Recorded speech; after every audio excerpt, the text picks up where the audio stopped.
반갑습니다. 인사 서로 한번 나누실까요? 네, 감사합니다.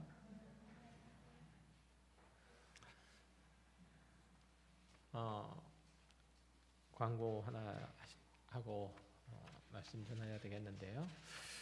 오늘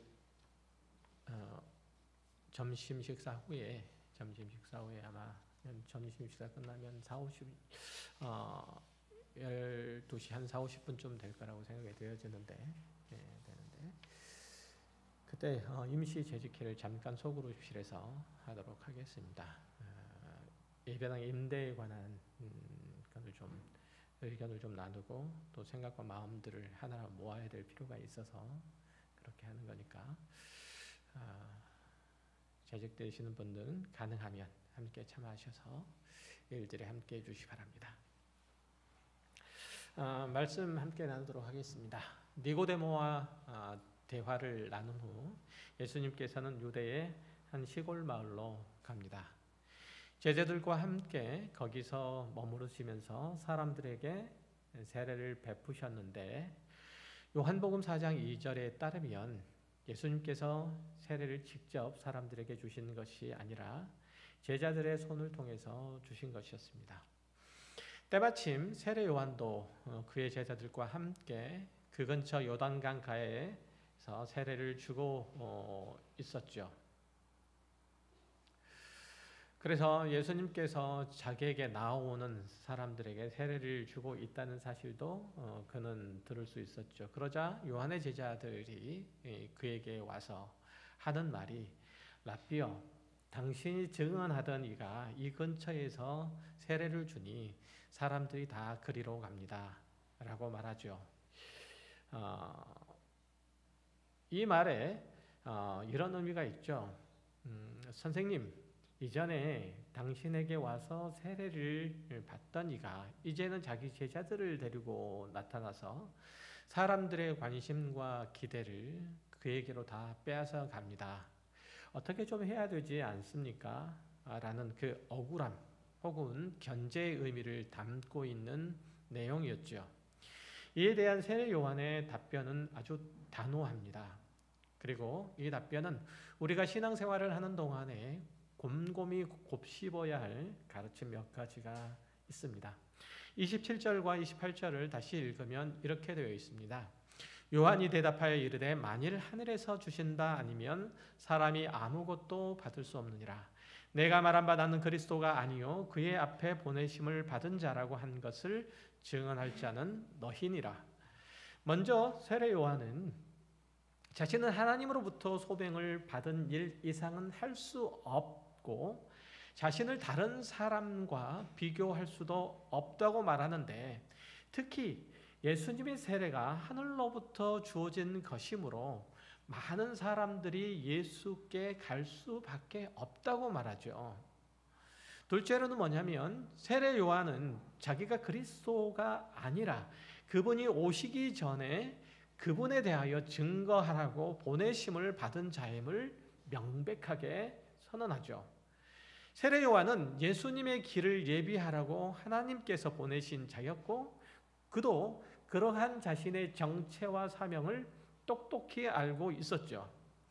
보통 사람은 다른 이들의 주목과 다른 사람의 이목이 집중이 되고 또 그로 인해서 찾는 이가 많아지면 자연스럽게 필요 이상의 드러내려고 한다거나 그 영역 일 밖의 일까지 넘어서기 십상인데 세례 요한은 자신을 신랑의 친구라고 그렇게 지칭하면서 신랑이 요청하는 모든 것들을 들어주는 들러리에 불과할 뿐이라고 그는 스스로에 대해서 규정을 하죠.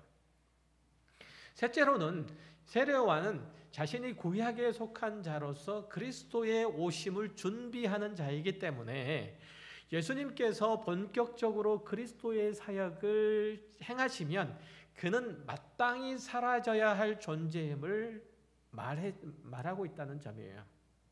종말의 새 시대가 오면 구시대에 속해 있는 사람들은 자연스럽게 저물기 마련이고, 그 시대의 마지막 인물, 최후의 선지자로서의 세례 요한의 임무는 종말의 메시아의 길을 열어주고 사람들이 예수님을 바라볼 수 있도록 해주는 역할일 뿐이라는 것을 세례 요한은 또 얘기를 하고 있는 대목이에요. 그렇게 함으로써 신랑과 신부가 된 예수님과 교회 공동체의 연합을 돕고 기뻐하는 친구로서의 소임을 다한 후에 그는 사라져야 한다는 것이죠. 오직 그리스도만 드러나는 것, 이것이 세례 요한의 소임이었고 또한 성도의 신앙과 삶이었다는 점이에요. 본디 세례 요한은 예수 그리스도의 길을 예비하러 이 땅에 태어난 사람입니다. 예수님께서 나타나시자 보라, 세상 죄를 지고 가는 하나님의 어린 양이로다 라고 하는 외침이 그가 전하는 유일한 메시지였죠. 사람들이 그 외침을 듣고 자기에게가 아니라 예수께로 가면 그의 사명이 훌륭하게 맞춰지는 셈이었습니다. 마치 신부의 집 앞에서 신랑이 온다라고 외치고 혼인잔치가 시작됨을 알리는 그 친구의 역할과 똑같은 역할로서 세례 요한의 책무가 거기 있었고 그것에 그는 만족했다는 거예요. 그런 의미에서 보면 세례 요한이 본문에서 그는 흥하여야 하겠고 나는 쇠하여야 하리라 라고 말하는 것은 당연해 보이죠. 하지만 그의 발언을 꼼꼼히 좀 따지고 생각을 해보면 어딘가 좀 이상하다는 생각을 지울 수가 없어요. 우리의 이해로는 세례 요한이 등장해서 회개의 메시지를 선포하고 사람들의 마음을 하나님께로 되돌리는 일들을 했고 또 드디어 예수님께서 메시아로서 공생애를 시작을 했으니 이왕이면 둘이 힘을 합해서 세례 요한이 주님의 일들을 거들면 그리스도께서 흥하는 일들에 더욱 도움이 될 것 같지 않습니까? 그렇지 않아요? 아닌가요? 그렇죠. 저만 그렇게 생각하세요? 제가 목회 사역을 하는데 저뿐만 아니라 여러분들이 힘을 합해서 도우면 교회에 더 큰 힘이 될 것 같지 않습니까? 그 얘기예요. 어렵게 생각하세요. 예를 들면 예수님께서 갈릴리와 사마리아 지역에 복음을 전하면 세례 요한은 유대 지역을 맡아서 세례를 주면서 사람들에게 회개를 촉구하면 훨씬 더 효과적으로 복음 사역을 할 수도 있지 않을까?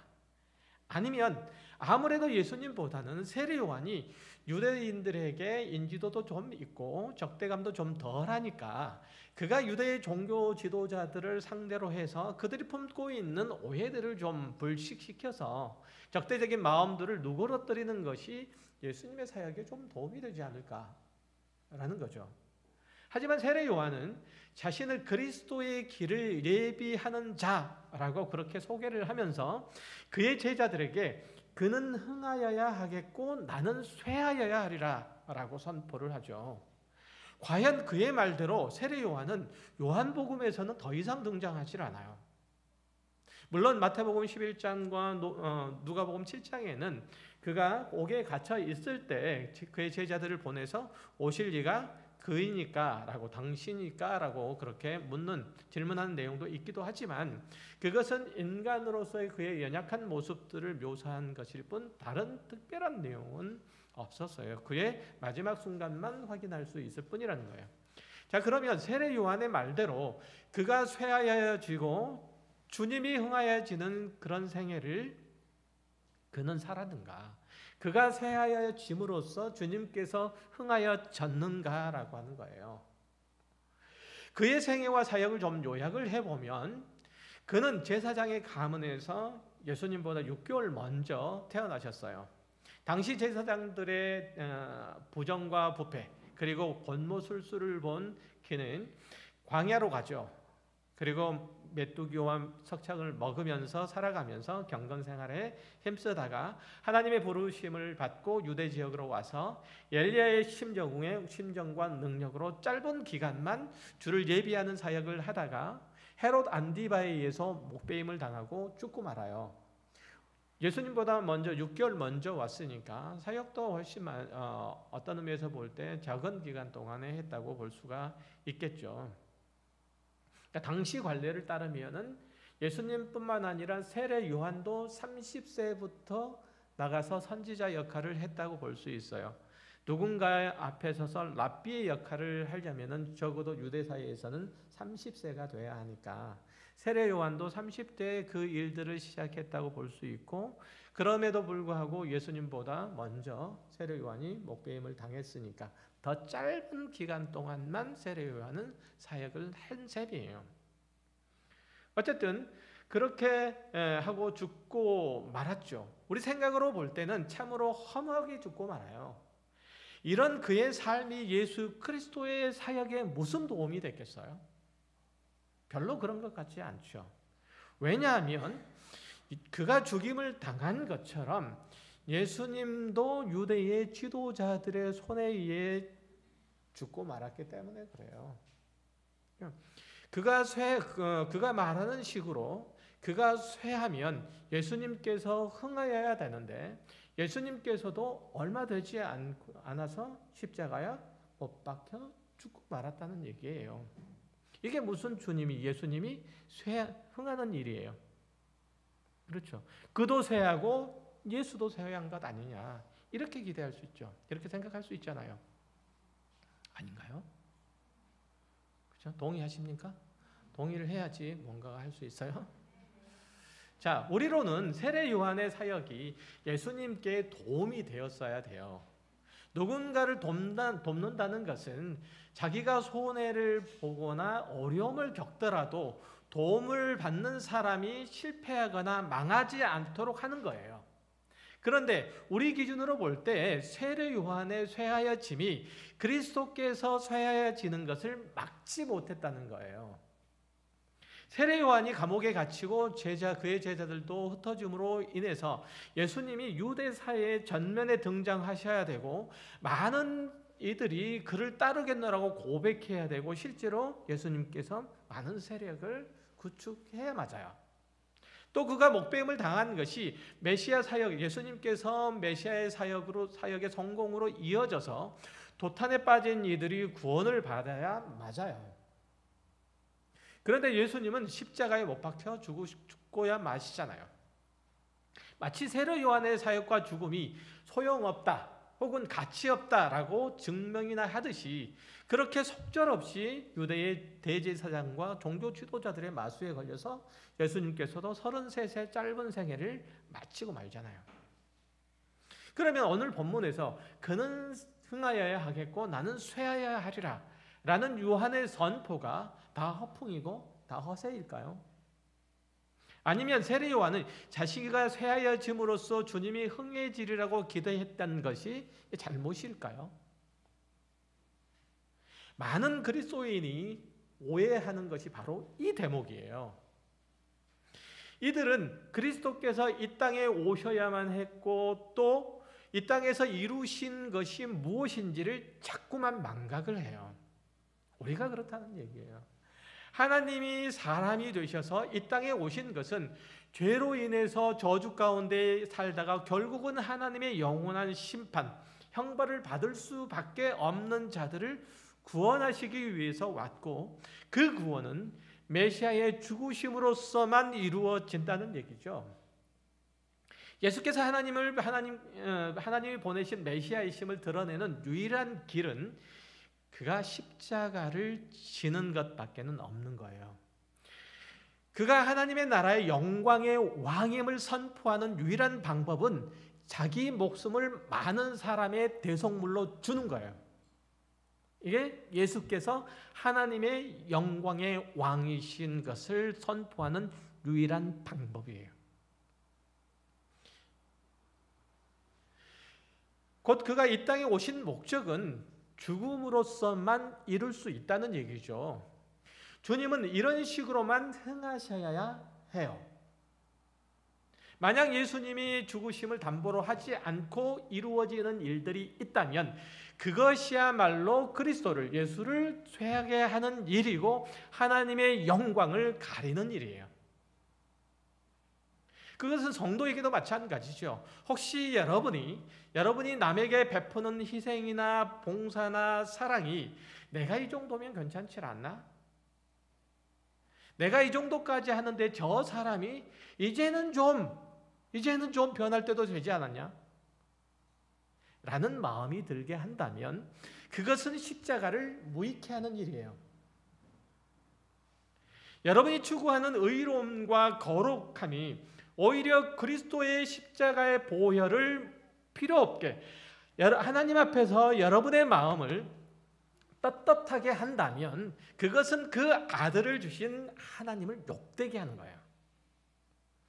여러분이 이 세상에서의 성공이 그리스도의 십자가로부터 멀어지게 하고 하나님의 구원을 무익하게 한다면 그것은 오히려 하나님께 적대적인 자리에 있는 거예요.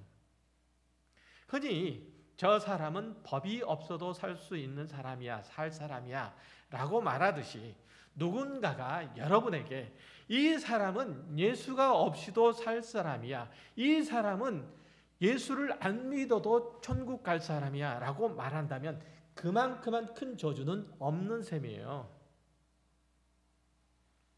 물론 그리스도인의 삶에서 나타나야 할 것은 사랑이나 희생이나 인내 이런 것들이겠죠. 우리는 하나님의 생명과 진리를 소유한 사람으로서 이 썩어가는 세상에 빛과 소금으로 보내진 존재들인 것 사실이에요. 불의와 죄악과 사망이 득실되는 이 세상에서 의롭고 거룩하게 살아가야 하고 그리스도 예수 안에 있는 자처럼 사랑하고 희생하고 봉사하며 맡은 바 책무들을 다해야 해요. 우리가 가진 바 그리스도의 생명이 죄로 죽어가는 이 세상을 소생시키는 일들을 해야 하는 건 맞아요. 그러나 오해하지 말아야 할 것은 여러분의 헌신과 수고가 여러분 스스로를 가치 있는 사람임을 증명하고 다른 사람들을 변화시킬 거라는 그 기대예요. 여러분이 한 사랑과 그리고 인내로 인해서 여러분 자신이 의로워지고 사람들이 변화된다면 그리스도 예수께서 이 땅에 오셔야 될 이유가 전혀 없는 거예요. 그렇지 않을까요? 십자가를 지시고 모진 고난을 받으셔야 할 이유는 더더구나 없는 셈이고요. 어떤 사람도 예수 십자가 외에는 다른 방법으로 변화되지 않습니다.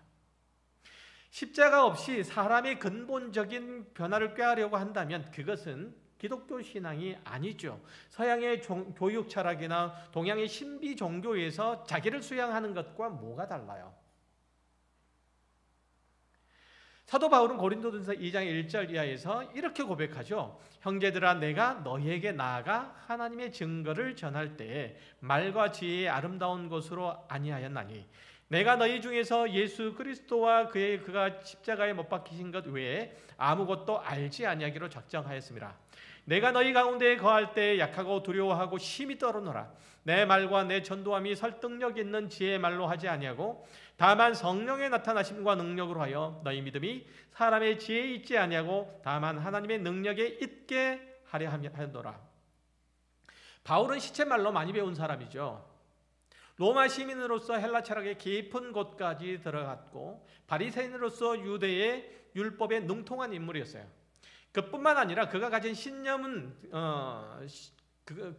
그가 가진 신념을 위해서는 목숨까지 버릴 정도로 강직하고 열성적이었던 터라 사람들에게 신망이 두터웠던 사람이에요. 그는 누구보다 구약의 율법이 가르치는 대로 살아가고 있다는 자신감이 있었던 사람이죠. 그래서 율법을 어지럽히는 자는 끝까지 쫓아가서 처단하고야 말겠다는 굳은 의지 속에 살아갔던 인물이에요. 빌립보서 3장에서 바울이 자신을 소개한 내용들을 보면 그가 얼마나 자기의 삶에 자부심이 강한 사람이었는지를 엿볼 수 있는 대목이 나와요. 6절 4절 이하를 보면요. 그러나 나도 육체를 신뢰할 만하면 만일 누구든지 다른 이가 육체를 신뢰할 것이 있는 줄을 생각하면 나는 더욱 그러하리니 나는 8일 만에 할례를 받고 이스라엘 족속이요 베냐민 지파요 히브리인 중에 히브리인이요 율법으로는 바리새인이로 열심으로는 교회를 박해하고 율법의 의로는 흠이 없는 자라. 바울은 세상의 기준으로 볼 때 속된 말로 다른 사람들에게 꿀릴 게 없는 사람이었어요. 그의 외모가 조금 그렇다는 사실만 빼고. 그런데도 그가 그리스도의 사도로서 그 사명을 감당할 때, 그가 복음 전도자로서 사람들 앞에 설 때에 그의 손에 들려진 것은 오직 그리스도의 십자가밖에는 없었다는 점이에요. 왜냐하면 그는 다른 어떤 것도 죄악에 끼든 자들을 변화시키고 새롭게 할 수 없음을 알았기 때문이에요. 오직 성령께서 한 사람의 심령 가운데 역사할 때만 그의 인생과 삶의 방향들이 달라질 수 있음을 바울이 자신의 경험들을 통해서 너무 잘 알고 있었기 때문에 그는 이 복음 외에는 다른 어떤 것으로도 그리스도를 전하려는 시도를 하지 않았다는 거예요. 오직 십자가만 한 생명을 구원하는 줄 알고 자신이 가지고 있는 모든 것들을 다 버린 거죠. 십자가 이외에는. 그 말이잖아요. 어떤 훌륭한 일도, 심지어는 어떤 멋진 생각도 십자가를 무가치하게 만든다면 그것은 그리스도를 위하는 것이 아니라고 할 수 있어요. 그런 의미에서 보면 기독 신앙인이 자기의 삶에서 가장 경계해야 되는 것은 사랑이나 희생이나 의나 거룩, 이런 것들을 추구하면서 그 안에서 살아가고 있다고 여겨지는 때예요. 내가 하나님 앞에서 특별하게 잘못한 것들이 없고 교회 안에서도 나름대로 역할과 의무들을, 그리고 감당해야 될 짐들을 지고 있고 많은 사람들 앞에서 내 신앙과 내 삶의 태도와 자세와 그 내용들이 인정받을 만하다라고 여겨질 때, 그는 그때 예수의 십자가를 의지하지 않습니다.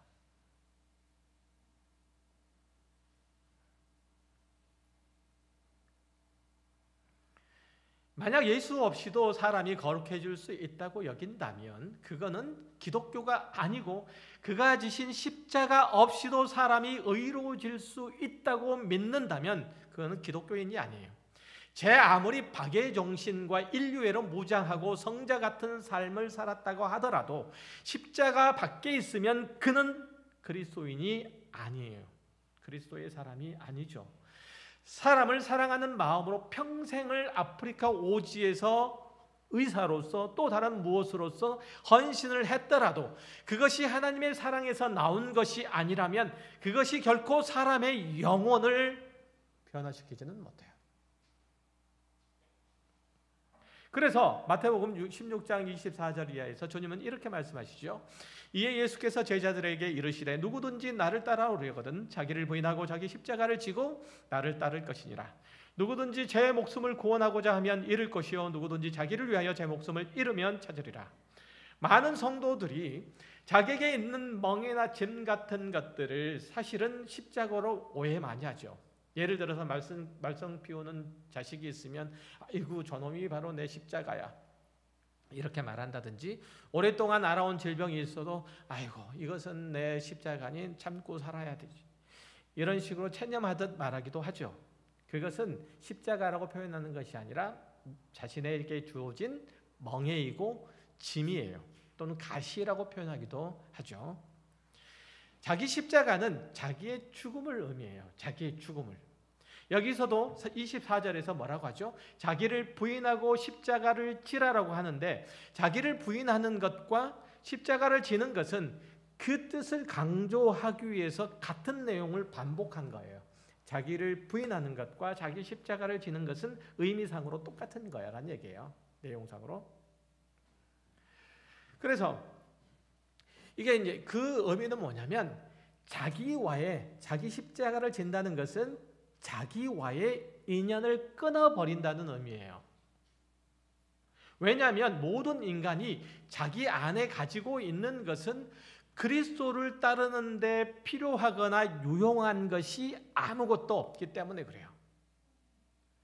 그 다음 구절에서 뭐라고 하죠? 누구든지 나를 위하여 제 목숨을 잃으면 찾으리라고 그렇게 말씀하시잖아요.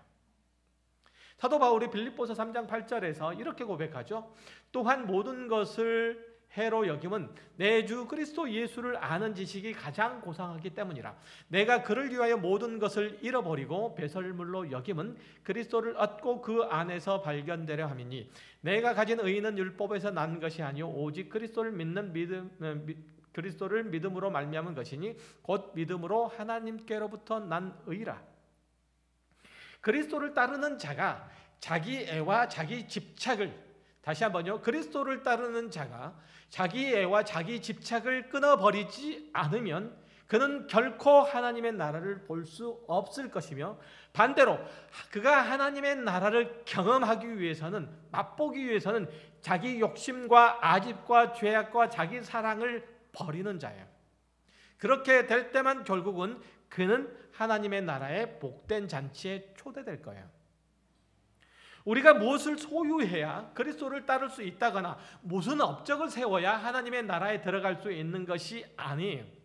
우리의 수고와 헌신이 하나님의 나라의 확장에 도움되는 것도 아니에요. 하나님의 나라는 하나님께서 확장하실 거예요. 다시 한번요.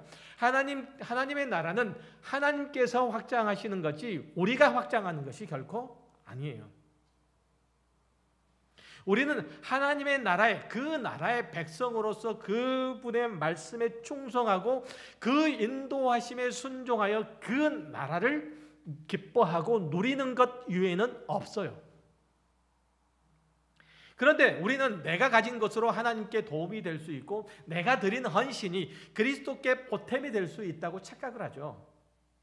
그래서 더 많이 벌어서, 더 많이 배워서, 더 높이 지위를 얻어서 주의 일에 크게 쓰임을 받자고 그렇게 각오하고 그렇게 부단히 노력도 하죠. 물론 자기 역량을 키워나가는 것들은 좋은 일들이고 권장할 만한 일이에요.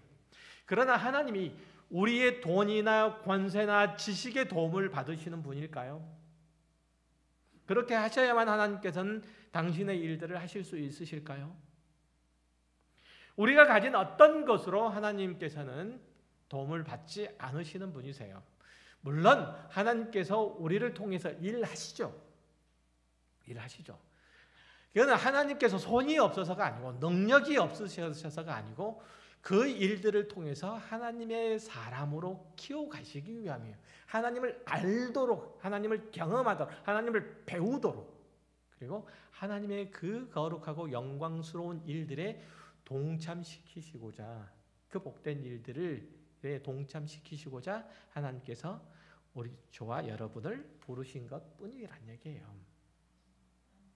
장로 대통령을 냈다고 해서 그가 한국 교회에 보탬이 되거나 유익이 되지 않았던 것을 저와 여러분 너무 잘 알고 있잖아요. 그렇죠? 장로 대통령이 벌써 몇 명 나왔어요. 우리에게는 하나님이 맡겨주신 은사가 있고 그것을 가지고 수행해야 될 서로 다른 사명이 있을 뿐이에요. 어떤 이에게는 물질을 주셨고 다른 이에게는 지식을 주셨고 또 다른 이에게는 권세를 주시고 또 다른 이에게는 아무것도 안 주시고. 여러분 어느 쪽이세요? 어떤 식으로든지 하나님께서는 각각의 성도들에게 자기의 일들을, 은사를 주시면서 맡겨주심으로써 그것들로 하나님과 교회와 성도들을 섬기도록 하셨어요. 그리고 우리는 그 일들을 수행함으로써 하나님의 마음을 배우고 하나님의 기적을 경험하고 이웃을 사랑하는 법을 깨우치고, 그런 식으로 하나님께서는 우리 각자의 신앙을 키우시고 우리의 삶에 하나님의 나라의 가치를 부여하시는 분이시죠. 또 우리는 그것을 맡은 자로서의 책임을 다함으로써 하나님의 사람으로 성장과 성숙을 거듭하도록 하세요. 이것이 우리들에게 각양의 은사를 주신 목적이에요. 우리 손에 있는 것들을 내놓아서 하나님께 도움이 된다. 이런 생각은 버리셔야 돼요. 하나님께서는 심지어는 아무것도 할 수 없는 나를 통해서도, 아무것도 가지지 않는 나를 통해서도 하나님께서는 일하신다니까요.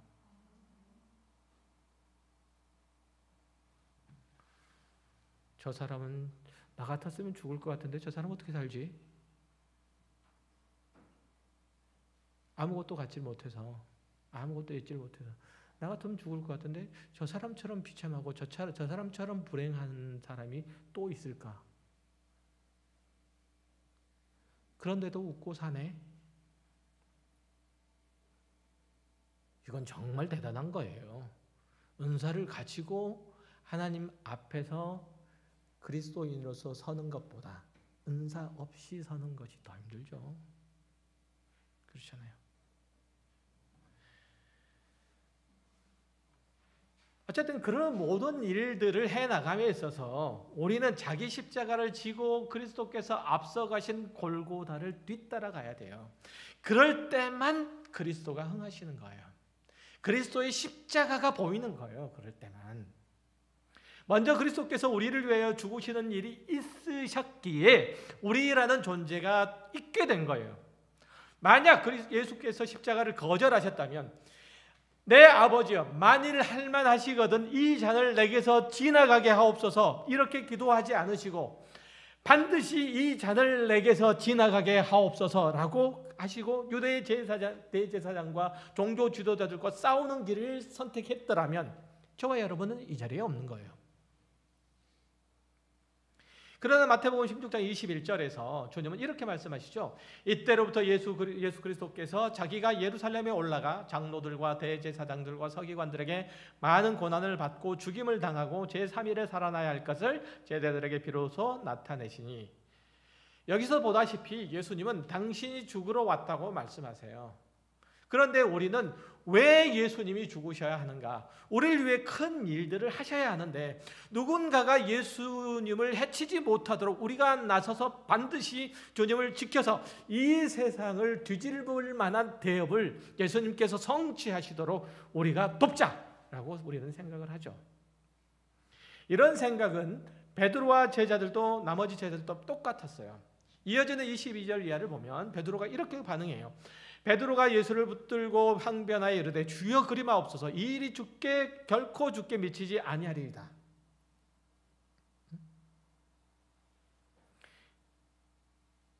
베드로는 아니요 주님, 누군가가 주님을 해치려고 한다면 반드시 저희가 막겠습니다. 그러니 주님께서는 죽으실 생각일랑 접으시고 옛 다윗 왕조의 영화를 되찾는 일에 힘을 쏟아주십시오. 이렇게 말하고 있는 거예요. 죽을 거면 우리가 죽을 테니까 주님은 그 대업을 이루십시오라고 얘기를 하는 거예요. 이 말은 우리의 생각과 똑같아요. 그러나 베드로의 반응에 대해서 23절에서 주님은 이렇게 꾸짖죠. 예수께서 돌이키시며 베드로에게 이르시되 사탄아 내 뒤로 물러가라. 너는 나를 넘어지게 하는 자로다. 내가 하나님의 일을 생각하지 아니하고 도리어 사람의 일을 생각하는도다 하시고, 베드로의 생각은 하나님의 뜻과도 예수께서 이 땅에 오신 목적과도 전혀 상반되죠. 예수님은 우리를 위한 화목 제물이 되시려고 죽으시러 오셨어요. 우리는 뭔가 주님께 내놓을 것이 있어야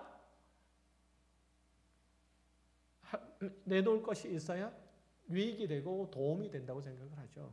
교회도 역시 마찬가지잖아요. 그렇지 않다는 거예요. 제가 몸 상태가 오늘 몸 상태가 되게 안 좋아요. 정말 안 좋은 상태인데요. 느끼셨어요? 아마 평상시보다 더 힘이 셀 것 같은데 안 그래요? 이 힘이 어디서 나왔는지 모르겠어요. 설교자의 뭐 그렇다고 하는데 여담으로 하는 얘기가 아니고 하나님께서 사람을 쓰시는 것이 이러하다는 거예요. 하나님께서 일하심이 이러하다는 거예요. 사람의 능력으로 하시지 않는다는 말씀이에요. 작은 것이지만, 그러니까 제가 하나님께 쓰임받는 하나님의 종이니까 여러분 저 앞에서 꼼짝하지 마십시오 이런 말씀을 드리는 게 아니라는 거 잘 아시죠?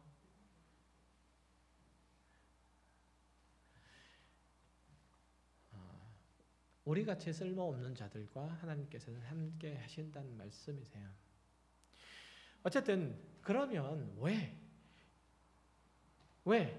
도대체 예수님께서 죽으셔야만 하는가? 우리가 도대체 어떤 존재이기에 예수님께서 화목제물이 되셔야 하는가? 어떤 상태에 있기에 그가 십자가에 못 박히셔야 하는가? 성경은 인간이 진리에 대해서, 생명에 대해서 전혀 무지하고 무감각하고 거룩에 대해서 전혀 무관심하다고 지속적으로 가르쳐요. 하나님은 이스라엘을 구성하시고 그리고 때가 이르자 모세를 보내셔서 그들을 애굽 땅에서 구원하셨죠. 이스라엘은 그렇지만 끝까지 하나님에 대하여 불신하고 불순종했어요. 하나님을 믿지 못했어요. 그 뒤를 이어서 여호수아의 말도 듣지 않았고 위기 때마다 선지자들이 와서 말해도 그들은 그들의 신앙 행위를 고치려고 하지 않았어요. 하나님께 대한 믿음을 그들에게 꺾는 일들을 저버리지 않았어요. 이것이 이제 구약의 말라기까지 이어져요. 이들이 바라는 것은 오로지 현실의 삶이 재미있고 여유롭고 평안한 것 외에는 없었어요. 이들이 추구하는 것은 오로지 현실의 삶이 재미있고 평안하고 여유롭고 안전하고 이것 외에는 없었어요. 그래서 이들이 하나님을 찾을 때도 꼭 이방 민족의 침략이나 여러 가지 재해들로 인해서 그들의 삶이 위기에 처해 있을 때예요. 그리고 상황이 나아지면 언제 그랬냐는 듯이 안면을 몰수하고 다른 데로 가버리죠. 그렇다면 오늘의 성도들은 어떨까요? 우리 역시 그런 형태로 사실은 신앙을 연명하고 있잖아요. 연명이라는 표현이 딱 맞아요.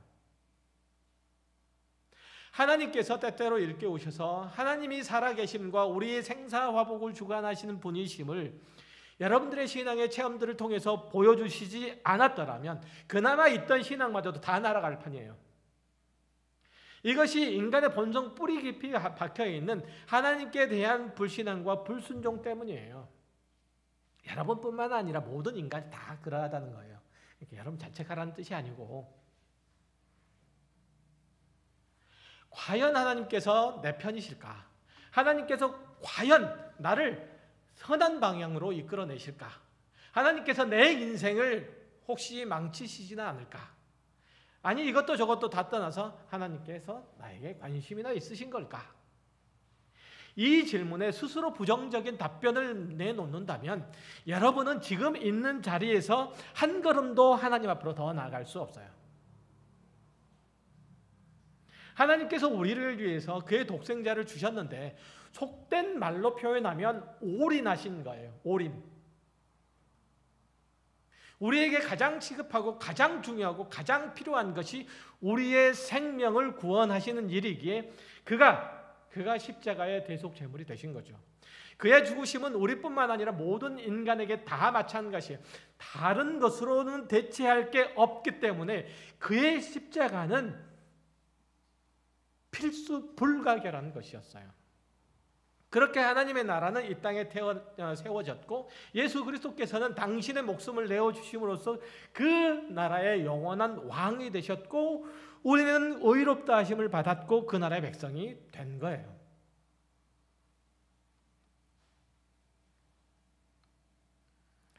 우리는 이 세상 자원을 더 많이 소유하면, 더 높은 지위에 올라가면, 더 많이 사람들에게 인정을 받으면 그리스도 예수를 전하는데 훨씬 더 용이하지 않을까, 훨씬 더 편하지 않을까, 힘이 실리지 않을까라고 생각하지만 우리 것으로는 그리스도를 대신할 수 없다니까요. 우리 것으로는 십자가를 표현할 방법이 없다니까요. 그래서 우리가 죽어야 하는 거예요.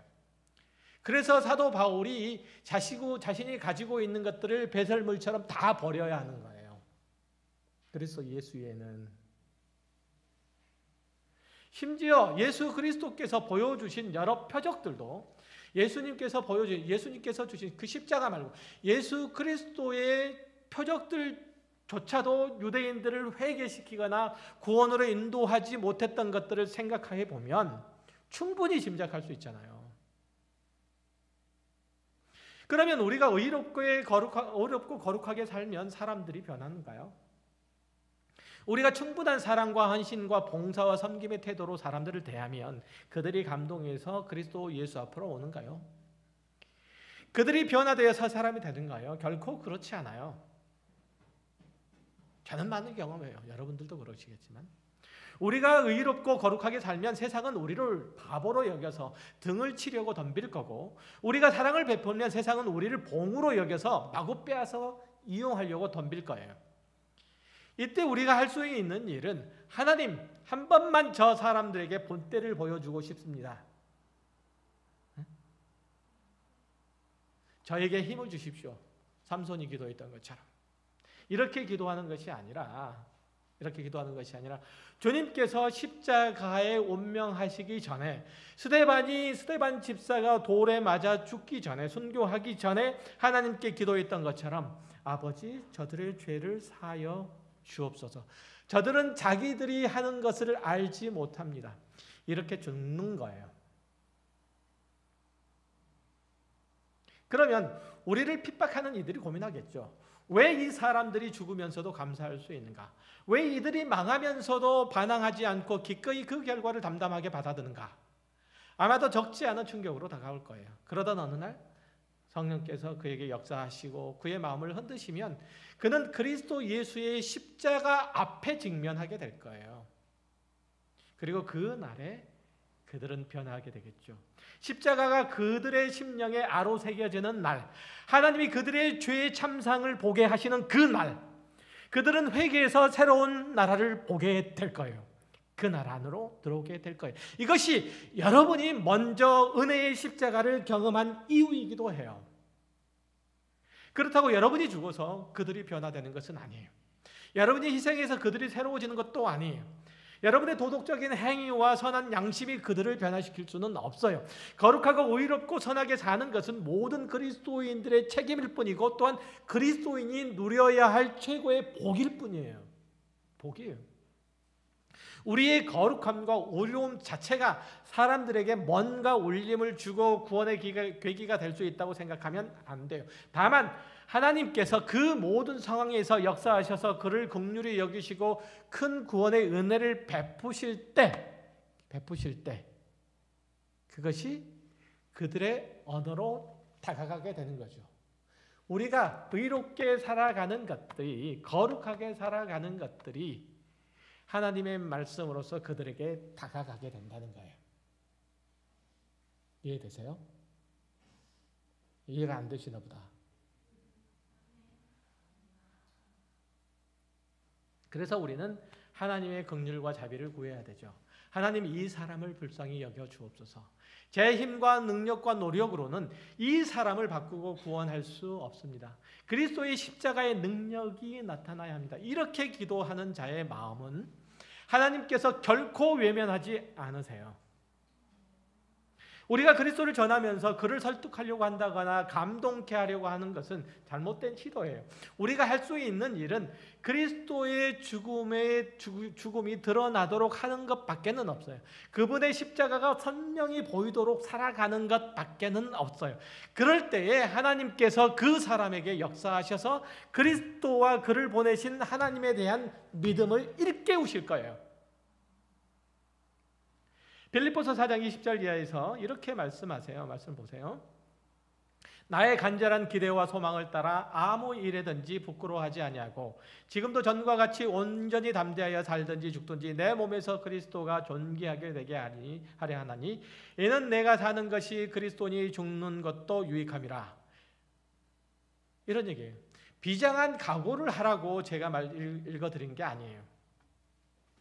여러분은 이미 십자가에서 죽은 자임을 알라는 거예요. 그리고 그리스도로 인하여서 다시 태어난 자예요. 여러분들의 가치를 증명하고 싶습니까? 여러분의 삶의 의미를 깨닫고 싶습니까?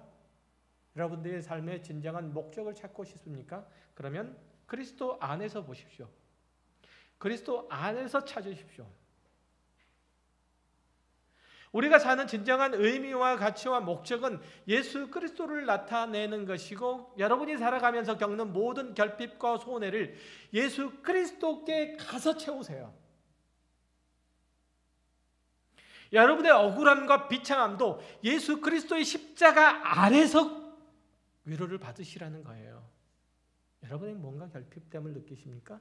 예수 그리스도에게 가서 채우세요. 여러분이 어떤 한계를 느끼십니까? 예수 그리스도 안에 가서 그것을 극복하세요. 여러분은 억울하십니까? 예수 그리스도의 십자가를 바라보세요. 여러분 고통스럽습니까? 예수 그리스도가 흘리신 그 보혈과 그 가시 면류관을 보세요. 그리고 그 안에서 답을 찾으세요.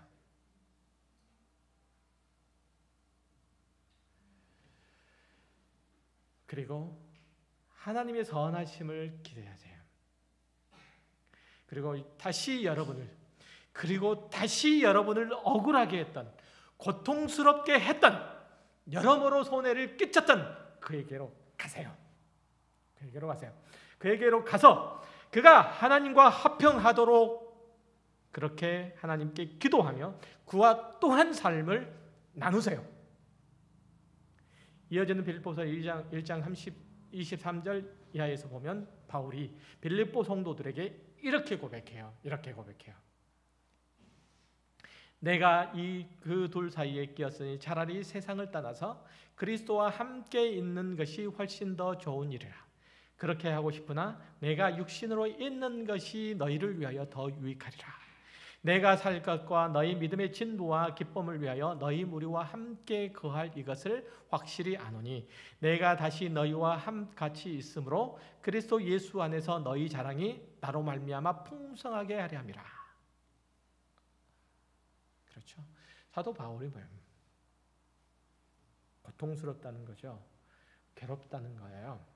한계를 느끼고 있다는 거예요. 차라리 이 땅에서 살아가는 것보다 영원한 하나님의 나라에 사는 것이 훨씬 더 나에게는 유익할 텐데 그럼에도 불구하고 내가 이 땅에 있는 것은, 내가 육체로 있는 것은 이것이 너희를 위해서 유익하기 때문에 내가 이 땅에 있는 거다라고 얘기해요. 우리가 이 땅에 있는 것이 바로 그렇죠. 우리 하나님을 알지 못하는 자들, 그리스도의 십자가를 알지 못하는 자들에게 그리스도의 복음의 은혜를 아직까지 경험하지 못한 이들에게 그것들을 나눠주기 위해서 우리가 이 땅에 있는 겁니다. 차라리 우리는 하나님께로 우리 모두는 다 이 세상을 떠나서 그리스도와 함께 있는 것이 훨씬 더 좋죠.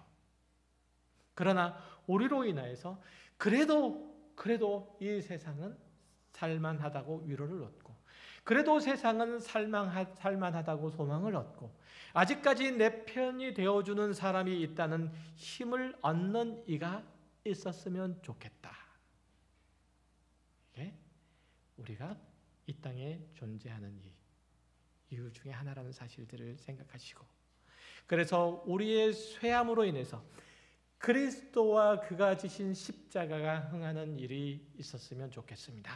기도하겠습니다. 감사합니다. 하나님, 우리들에게 주어진